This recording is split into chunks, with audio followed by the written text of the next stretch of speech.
금요복음 집회 나온 여러분들을 환영하고 하나님께서 은혜 주실 것을 기대합니다. 오늘 시편 63편의 이 말씀은 다윗의 인생의 가장 절망적인 시기에 하나님 앞에 드린 고백입니다.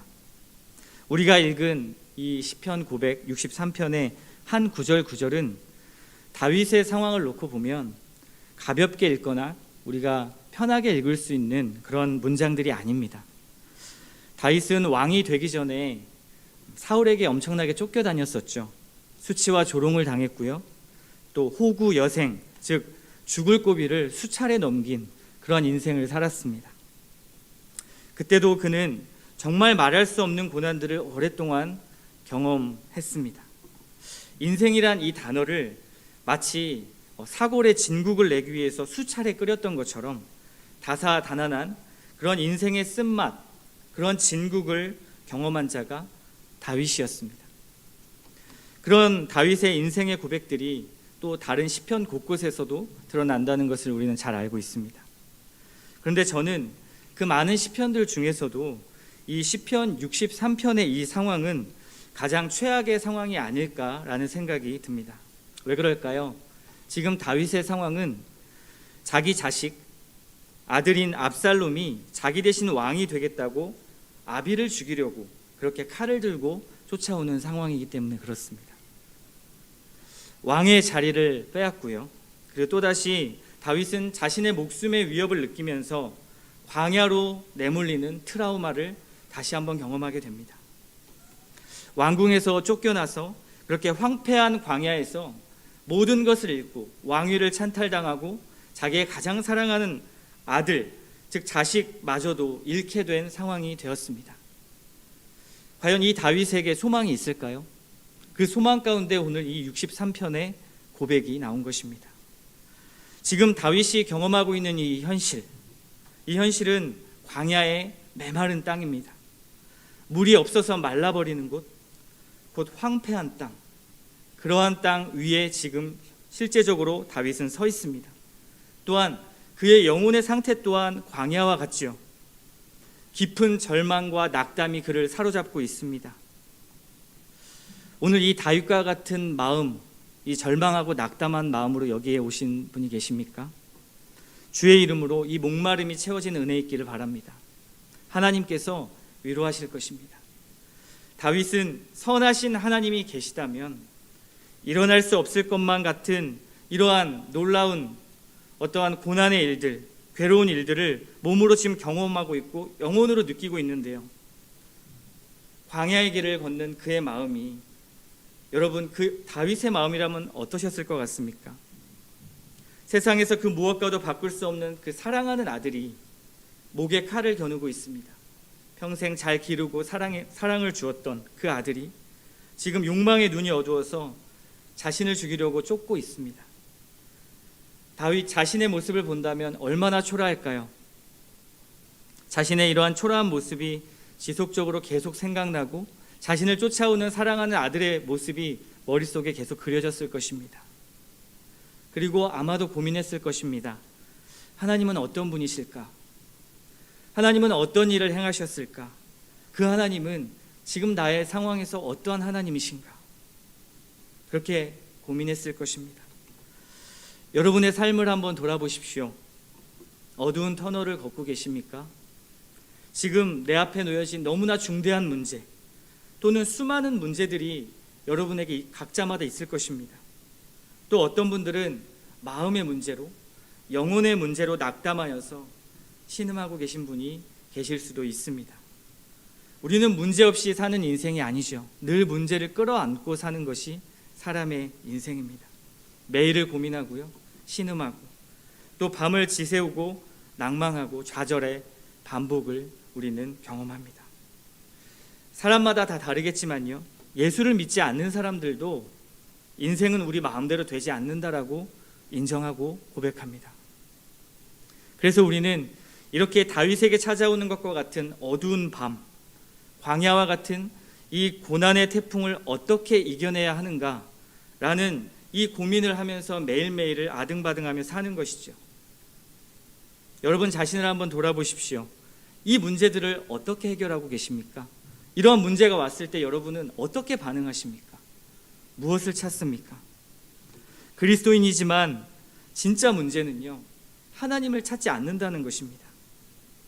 몇 번 찾다가 시도해보고 해결되지 않는 것 같으면 하나님이 안 도와주시는구나, 아니 어쩌면 하나님이 살아계시지 않구나라고 낙담하면서 멈추고 포기해버립니다.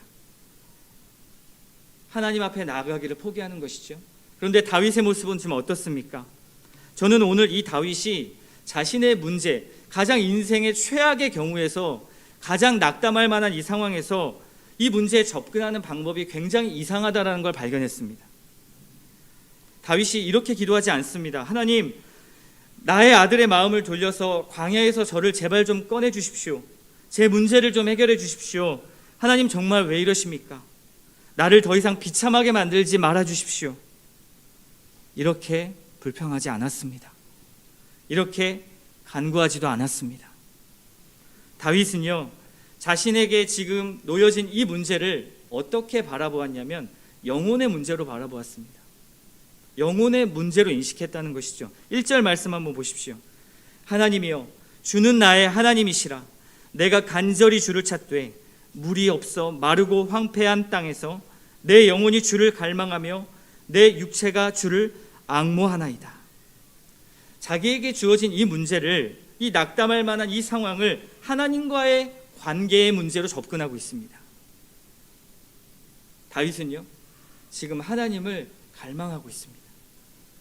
문제 해결에 대한 갈망이 아니고요, 하나님을 구하는 갈망입니다.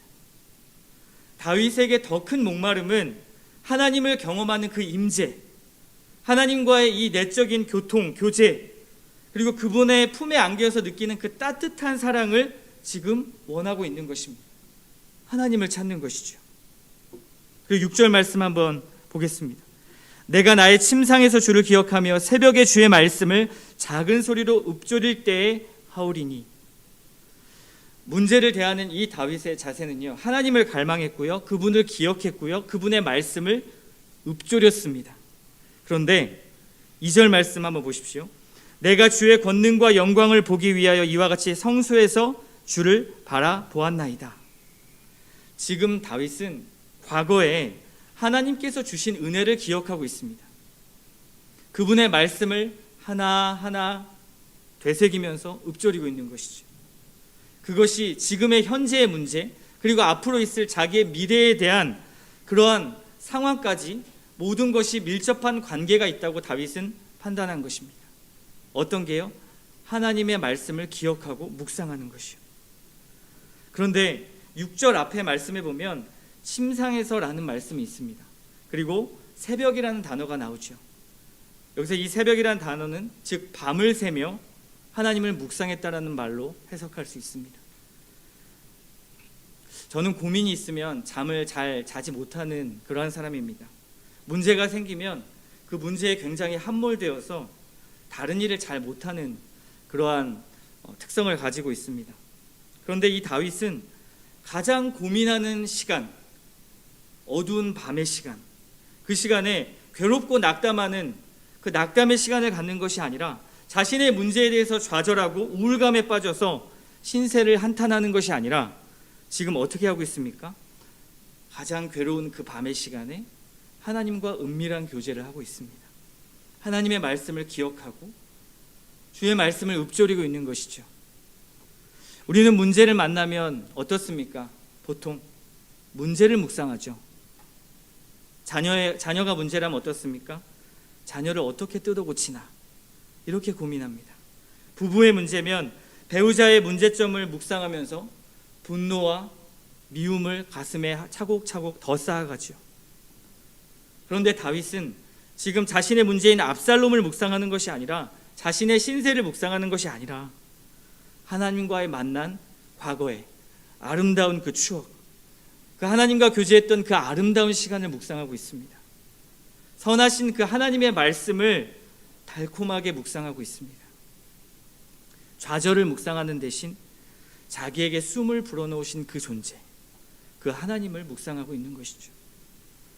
하나님을 만나기도 모자란 시간, 낙담과 포기를 묵상할 시간이 없는 것입니다. 여러분, 하나님을 만나셨습니까? 그리고 하나님과 달콤한 시간을 보내신 적이 있으십니까?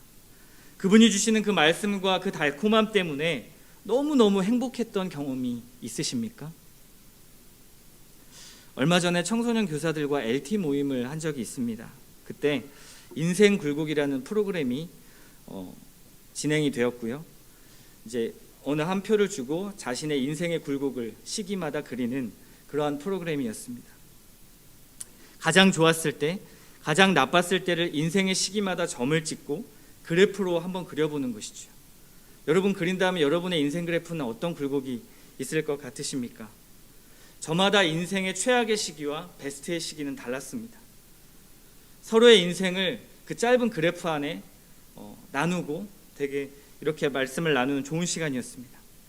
누구는 청소년 시기에, 누구는 성인 시기에, 누구는 결혼하자마자 또는 결혼한 이후에 가장 최악의 그래프를 그리는 것을 보았습니다. 누구 하나 안 힘든 사람이 없었습니다. 자신의 인생에 가장 나락으로 떨어지는 순간이 다 있더라고요. 근데 이상했던 것은 생각보다 결혼 이후에 인생에 나락으로 떨어지는 분들이 많더라고요. 왜 그런지는 모르겠습니다. 저는 안 그렇기 때문에. 네. 저도 가장 나락이었을 시기를 그려보았습니다. 그런데 이상한 것은, 정말 이상한 것은 제 인생의 가장 나락이었을 때, 가장 힘들고 어려운 환경이었을 때 가장 하나님과 깊게 만나고 행복했다라는 사실이죠.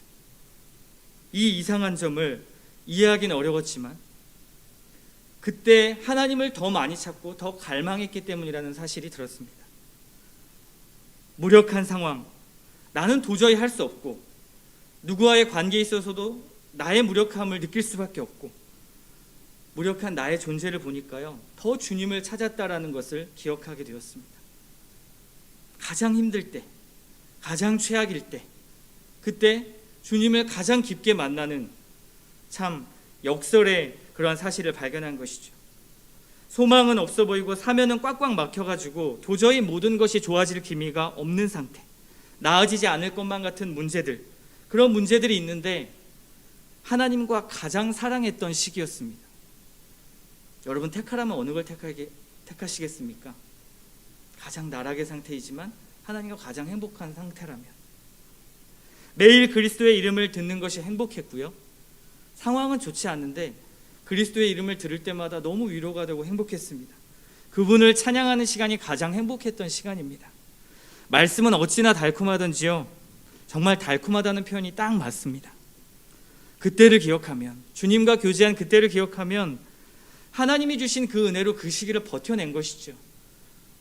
상황은 하나도 변하지 않았었습니다. 상황이 더 좋아지고 관계가 좋아지고 나의 무력함에 어떤 능력이 생겨서 그 일이 해결된 것이 아니었습니다.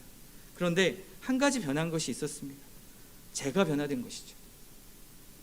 하나님과 교제하니까요, 상황은 지옥 같은데 영혼은 천국이었던 것입니다. 하나님을 만나면 다른 모든 것은 그대로여도 내 자신이 변하는 것이죠. 문제가 되지 않고요, 하나님을 바라보게 되는 것입니다. 다윗은 지금 이러한 과거의 은혜와 말씀을 기억하면서 다시금 하나님과 그 친밀했던 그 기억을 생각하고 그분이 나에게 주셨던 위로했던 그 말씀을 다시 한번 읊조리고 기억하는 것입니다. 묵상하고 있습니다. 여러분, 우리가 이런 어두운 밤을 지나가고 있는 길이라면 그 길을 잘 지나갈 수 있는 방법은 나의 문제를 묵상하는 것이 아니라 하나님의 말씀을 묵상하는 것입니다. 하나님이 주셨던 그 은혜를 다시금 곱씹는 것입니다. 주님을 만나는 것이죠. 그리고 그 묵상은 곧 말씀의 순종으로 이어지게 되고요, 그리고 나의 인생의 모든 결정으로 이끌어진다는 것을 기억하십시오. 그것이 우리의 삶의 변화의 순서입니다. 그렇다면 왜 다윗은 그토록 하나님을 갈망하고 기억하고 묵상하려고 애를 썼던 것일까요? 그 이유가 3절에 있습니다. 주의 인자하심이 생명보다 나음으로. 하나님의 성품, 그 하나님의 인자하심, 그분의 사랑이 자기 목숨보다 크다라는 것을 다윗은 깨닫고 알고 있었습니다. 어떠한 고난이 온다 할지라도, 나의 생명을 위협한다 할지라도, 심지어 나의 생명이 내어놓는다 할지라도 주의 인자하심이 더 크고 그 주의 인자하심 덕분에 내가 살아간다는 것을 알고 있었기 때문입니다. 다윗이 인생을 향한 이 접근 방법은요, 내 상황이 베스트가 되는 것이 아니라 내 영혼이 주로 말미암아 베스트가 되는 것이었습니다. 내 존재가 하나님을 붙잡고 있는 상태가 되는 것, 이것이 영혼의 베스트라는 것을 다윗은 알고 있었던 것이죠. 여러분에게 베스트는 무엇입니까? 팀 켈러 목사님은 이런 표현을 썼습니다. 우리는 하나님이 인생에 허락하신 선물들 때문이 아니라 그분 자신 때문에 기뻐해야 합니다. 여러분, 무엇 때문에 기뻐하십니까? 여러분에게 주어진 선물들이요? 그런데 아니라고 말합니다. 하나님, 그분 때문에 우리는 기뻐해야 된다고 말하는 것이죠. 하나님의 그 성품, 인자하신 성품과 그 성품에 의지한 내 존재가 내 인생의 목적과 기준이 될 때 가장 행복하다라는 것입니다. 주의 인자와 이 사랑의 성품을 믿고 의지하는 이 다윗의 영혼의 상태는 어떨까요? 지금 상황 자체는 너무나 낭망할 만하고 좌절할 만하고 너무나 최악의 경우이지만 지금 다윗이 고백하는 이 다윗의 영혼의 상태, 주의 인자하심을 고백하는 다윗의 영혼의 상태는 어떻습니까? 5절 말씀 보십시오. 골수와 기름진 것을 먹음과 같이 나의 영혼이 만족할 것이라. 나의 입이 기쁜 입술로 주를 찬송하되. 또 3절 말씀 보십시오. 내 입술이 주를 찬양할 것이라. 7절 말씀 보십시오. 주는 나의 도움이 되셨음이라.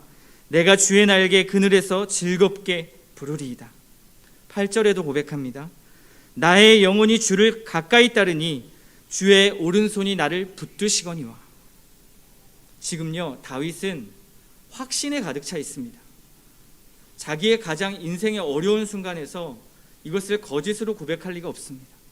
지금 그 상황에서 주를 찬양하고 내가 즐겁다라고 말할 수 있는 것은 하나님을 향한, 그리고 하나님의 성품을 향한 확신이 있기 때문에 지금 이런 고백을 하고 있는 것이죠. 그의 고백은 마치 이런 것과 같습니다. 내가 지금 비록 실망하고 낭망할 수 있는 상황이오나 주님의 사랑과 인자하심은 변함없이 신실하다는 것을 제가 알고 있습니다. 하나님, 내 주 하나님은 나의 하나님이십니다. 문제가 해결된다고 해서 나의 영혼이 풍족해지지 않는다라는 것을 고백합니다. 오직 하나님의 말씀이 나를 감싸고 하나님과 내 영혼이 함께 동행할 때만, 함께 거닐 때만 나는 주의 날개 아래서 주의 오른손의 붙들림을 받아 만족함을 누릴 수 있는 존재입니다. 나의 만족, 나의 진정한 만족은 주의 인자하심을 찬양하는 것 이외에는 없습니다. 주님을 갈망합니다. 하나님을 만나고 싶습니다. 다른 어떤 것이 아니라 하나님으로 인해 내가 기쁩니다. 오늘도 그 하나님을 의지합니다. 3절에 다윗은 최고의 고백을 드리죠. 나의 평생에 주를 송축하며 주의 이름으로 말미암아 나의 손을 들리이다. 정말 멋진 고백이지 않습니까? 여러분에게 이런 고백이 있으십니까? 우리는 인간인지라 문제에 반응할 수밖에 없는 존재입니다. 그 문제에 따라서 내 감정과 내 삶의 태도가 수시로 바뀌게 되죠. 그런데 이번 청소년 그리고 유치부, 초등부 교사 세미나로 오신 강사 목사님의 말씀이 기억이 납니다. 그분의 말씀이 이러했습니다. 여러분, 아이들의 반응에 따라서 사역하지 마십시오. 하나님이 여러분을 세우신 것을 기억하십시오. 결과가 없어도 하나님이 여러분을 부르셨다라는 것, 하나님이 여러분을 세우셨다라는 걸 기억하세요. 아이들이 좋아하는 사람이 되려고 하지 말고 아이들에게 필요한 사람이 되어주세요. 그 강사님의 말씀이었습니다. 우리는 천국의 길을 걷는 순례자의 사람들이죠. 하나님의 나라를 향해 한 걸음 한 걸음 순례하고 있습니다. 그런데 만나는 길의 환경과 그리고 만나는 사람의 우리가 즉각 그 사람에 따라 그 환경에 따라 우리의 반응이 나타나는 것이 아니라 하나님의 말씀과 그분의 사랑에 따라 우리의 진리의 확고한 반응이 나타나야 한다는 사실입니다. 내 감정도 무엇에 의해서 이리 갔다 저리 갔다 치우쳐지는 것이 아니라 하나님의 말씀으로 말미암아 나의 반응이 나오는 것이죠. 그것이 우리의 가장 우선순위입니다. 그러니 여러분, 무엇이 중요합니까? 하나님을 찾는 것이 중요합니다. 하나님을 갈망하는 것이 너무나 중요하다는 것이죠. 그분 앞에 주님의 손을 붙잡고 주의 날개로 이끄시는 하나님을 경험하는 것, 그것이 모든 문제를 이길 수 있는 가장 중요한 키워드입니다. 다윗과 같이 이 잠 못 이루는 고민과 좌절의 밤에 문제를 묵상하지 마시고요, 하나님을 교제하고 찬양하는 기회로 삼으십시오. 그러니 여러분, 이 자리에 잘 나오셨습니다. 고민하고 다른 것으로 나의 아픔과 상처를 달랠 것이 아니라 주님 앞에 무릎 꿇고 내어놓는 것이죠. 내가 만난 문제는 하나님을 찾지 않는 그러한 내게 영혼의 갈증을 더욱 느끼게 만드는 선물이 될지도 모릅니다. 내가 만난 문제요, 눈으로 보기에는 정말 문제일지 모릅니다. 그런데 하나님은 그것을 통해서 더욱 하나님을 갈망하기를 원하십니다. 영혼의 문제로 접근하기를 원하시는 것이죠. 그러니 오히려 감사하십시오. 하나님과 그리고 자신을 보십시오. 나의 목마름을 하나님께 털어놓고 내어놓으십시오. 그렇다면 하나님께서 여러분의 영혼의 갈증을 시원하게 하실 것입니다. 그래서 요한복음 7장 37절 38절 이렇게 말씀합니다. 누구든지 목마르거든 내게로 와서 마시라. 나를 믿는 자는 성경의 이름과 같이 그 배에서 생수의 강이 흘러나오리라 하시니. 여러분, 목마르다는 것을 경험하십니까? 하나님과 교통이 안 돼가지고 마음이 답답하고 공허한 거, 정말 마음이 미칠 것 같은 거, 나는 하나님의 사람인데 하나님과 소통하지 못하고 있다는 생각이 들 때 그때 오는 공허함과 괴로움, 영혼의 갈증, 이러한 것들을 느끼십니까? 느끼시는데 왜 하나님을 찾지 않습니까? 그분과 깊게 교제한 그 시간이 얼마나 되셨습니까? 하나님을 얼마나 찾고 하나님을 얼마나 간절히 원하십니까? 저는 이 하나님을 찾는 것이 안 된다면, 우리에게 그런 갈망이 없다면 저는 신앙이 위선이라고 생각합니다. 하나님은요, 내 욕구의 이용 대상이 되는 것이고요, 신앙은 결국 인생의 목적, 그것이 될 수 있는 것이 아니라 내 욕구를 이루어주는 이용 대상의 목적이 되는 것입니다. 세상 종교와 다를 거 없죠. 기도하는 그 행위조차도 곧 세상 종교와 다를 것이 없는 것입니다. 진정 하나님을 만나지 못하고 하나님을 향한 사랑이 없는데 내 소원만 빌고 내 문제만 놓고 하나님 앞에 간구한다면 하나님은 그러한 관계를 원하시지 않죠. 사람들은 자기 성장은 그렇게 힘을 쓰는데 하나님과의 관계는 힘을 잘 쓰지 않습니다. 유익을 위해서 인간관계에는 힘을 쓰죠. 먹을 것도 갖다 주고 돈도 쓰고 시간도 내어줍니다. 그런데 하나님과의 관계에 있어서는 너무나 인색합니다. 하나님과의 만나는 시간이 있으십니까? 여러분 스스로가 잘 알 것입니다. 저의 이 말이 굉장히 불편하게 들리실 수도 있습니다. 그런데요, 오늘날 현대에 우리가 이 시대를 살아가는 그리스도인으로서 하나님과 만나는 시간이 없다면, 하나님을 찾는 그 마음이 없다면 세상을 이길 힘이 없습니다. 여러분 잘 알고 계시지 않습니까? 오늘 아침의 말씀처럼 포스트 모던 시대에 우리는 아집과 고집이 강하죠.